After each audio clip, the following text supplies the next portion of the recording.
When I was 12, my English teacher introduced us to TED Talks. The first TED Talk I saw, I barely understood anything, but was already fascinated by the potential of this platform.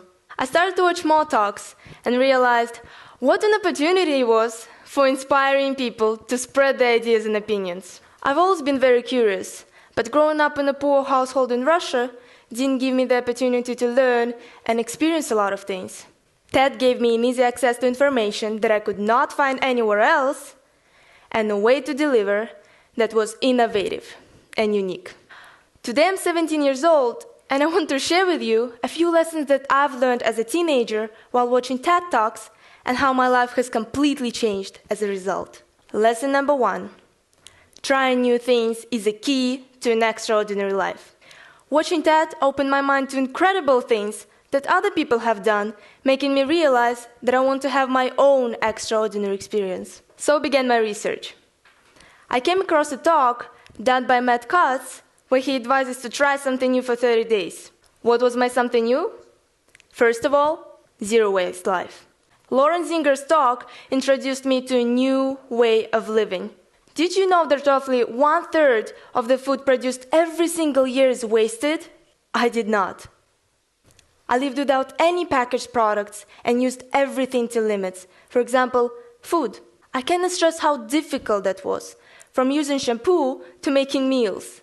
I didn't realize how much I actually depend on wasted material before getting rid of it. And I did not only help the environment, there were also personal outcomes as well.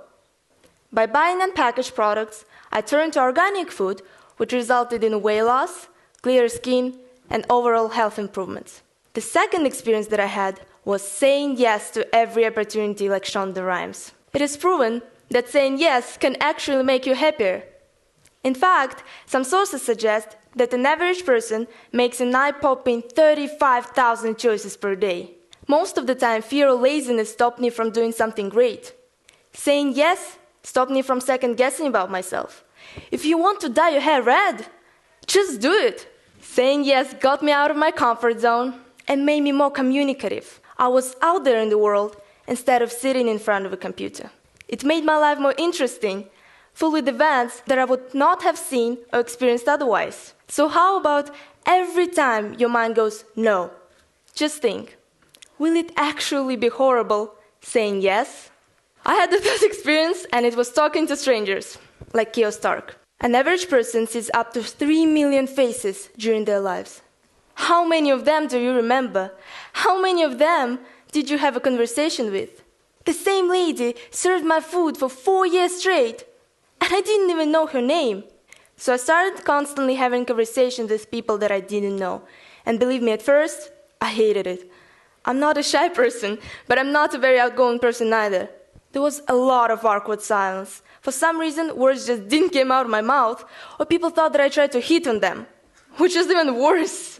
But this experience allowed me to understand people better, realize the beauty of diversity, and open my eyes to lots of opportunities. Are you still following? Yeah. Remember, lesson number 1, trying new things is a key to an extraordinary life.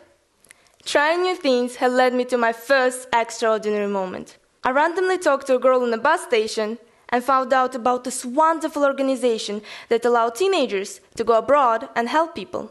That same year, I went to France with the organization she was talking about. But there was one particular conversation that changed my life completely. It was about the possibility of going to Finland and studying English for free. Until that moment, my academic path was planned from my high school degree till PhD. Finland nor other countries were included there. Saying yes to this opportunity wasn't as easy as dyeing hair red, so I needed an extra encouragement from those around me. But all I got was negative comments. How will you live alone? Can you look after an apartment? You're just 15, it's too early for you. But Shonda Rhimes made me do it. I said yes to Finland, and I packed my bags. Lesson number 2, the power of self-belief. Packing my bags wasn't enough. I had to quiet all the voices that were telling me that I was too young and not ready. Suddenly, I wasn't so sure about my decision anymore, because I wanted all 7.5 billion people to validate it. Thinking about it, we all want to be reassured about any decision that we make. But can you imagine a world where everybody agrees with you? Me neither. During this time, I watched a talk done by Lane Beachley, a world champion surfer and likely the most successful female surfer in history. She said that at the start of her career, the fear of abandonment and rejection was what motivated her. She made me realize that this particular fear is not the right reason to do anything, because even once you reach the goal, you can never truly enjoy it, because you'll always seek for signs of approval. Just like a TED Talk, I realized that everything starts with an idea, but it turns into a project when you believe that you are capable of bringing this idea to life. Contradictions and different opinions are good, but the only person that you should truly listen to when it comes to becoming somebody or trying something new is yourself. So when I wanted to experience a new country after Finland, people were bringing their negativity in my life again. They were telling me that it's enough, that I got what I wanted, so I should either stay there or go home. But you know what? By that point, I didn't really care anymore. I did what I thought was the best for me, so I applied to different schools around the world, and I got scholarship offers in Norway, Singapore, UK, and Switzerland. I decided for myself where I wanted to go and what I wanted to do, so I said yes to Switzerland, packed my bags, and went there without any doubts. Lesson number 3. Young people are the future, and it's time for us to talk.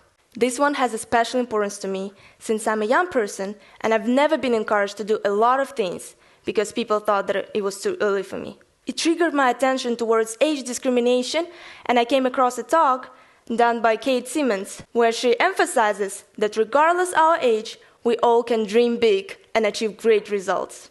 And yes, I agree with her. The amount of materials available online has dramatically increased access to information for young people like me and allowed us to gain new skills to create our extraordinary moments by experiencing what we've learned. So I talked to the following people. Fionn Ferrer, a scientist who won Google Science Fair, one of the most competitive contests in the world. He developed a method that helps removing microplastics from water, which can potentially solve many environmental problems. Celestine Vinardi, also a scientist who does research on seeking for methods that diabetics can use for non-invasively and affordably measure blood glucose concentration. Logan Guliff, a chef, a TV personality, and a TEDx speaker. He was approached to cook in the US Embassy in the Middle East. Fionn was 18, and no companies would listen to him because he was not old enough. Celestine was 16, and she's been told that she can't make a real impact until she's older. Logan was 17, and he could not go to Middle East because he was not old enough to be sponsored by the embassy. These people's voices were underestimated due to their age. So think, what do those numbers actually mean? Today, in 2019, it's my turn to serve others as a speaker and tell you what I've learned throughout this experience. So lesson number 4, things you need to know before becoming a TED speaker. Be ready to question everything. When I applied to be a speaker, I thought that I knew how I wanted my idea to be presented. I thought that my opinion was the right one and that my message was clear. Guess what? I was wrong. Being challenged to re-question every single thought I had made me think over and over again about the message I wanted to spread. Embrace others' opinions and be a part of a team. I thought that I came here to be a speaker, to spread my idea, and it was my individual fight. Well, the truth is that behind the stage, there are plenty of people that help you at every single step and give you loads of advices. Without them, this conference would not be possible. If something seems to be easy, don't take it for granted. I thought that being on TED is just come on stage, be yourself, tell your idea. There's nothing complicated there. This is what I told myself as a speaker. I've never been that mistaken in my life. It took me 6 months to put all of my words together in 15 minutes to make it seem easy. This being said, I rethink about the time when my English teacher introduced us to TED Talks when I was 12. I barely understood anything. But here's now what I know. Nobody teaches you in school how to live. Do you know who does? TED speakers.